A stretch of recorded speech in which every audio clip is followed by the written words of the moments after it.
Jai Jinendra, I am Ayushi Dashani. The topic of the speech is COVID 19 and online school. COVID 19, a fear business, gigantically spread rumor, actually comes under the category of influenza like illness. Enumerate doctors confronts us with the real truth of political based coronavirus platform. Now, why coronavirus or COVID 19 is termed as politics and business simultaneously? The answer to this question is that WHO and pharmaceutical companies Nexus are selling their low cost medicine in high prices in the market so as to earn profit on a large scale.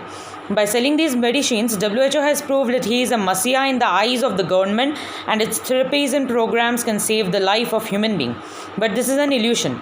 Mandatory closure of educational platforms due to COVID-19 had margin to a great extermination of students due to a long life disadvantage.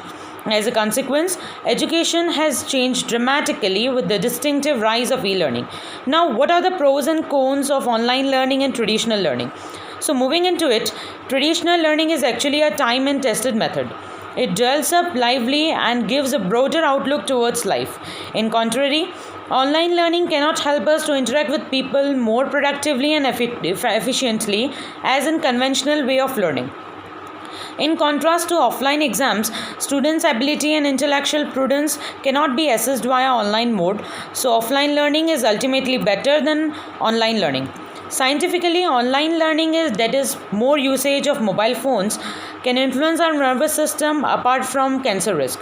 Due to high radiations, thermal effect generated from mobile phones can lead to brain tumor, headache and sleeplessness. Economically, wider adoption of technology cannot be afforded by the poorest families.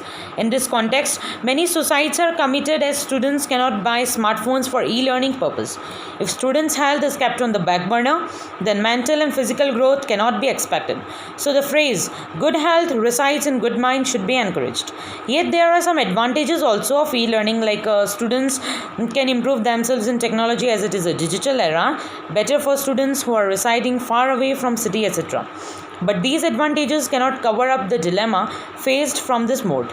The COVID 19 pandemic has hit the world at a scale and speed that we have only seen so far in doomsday movies.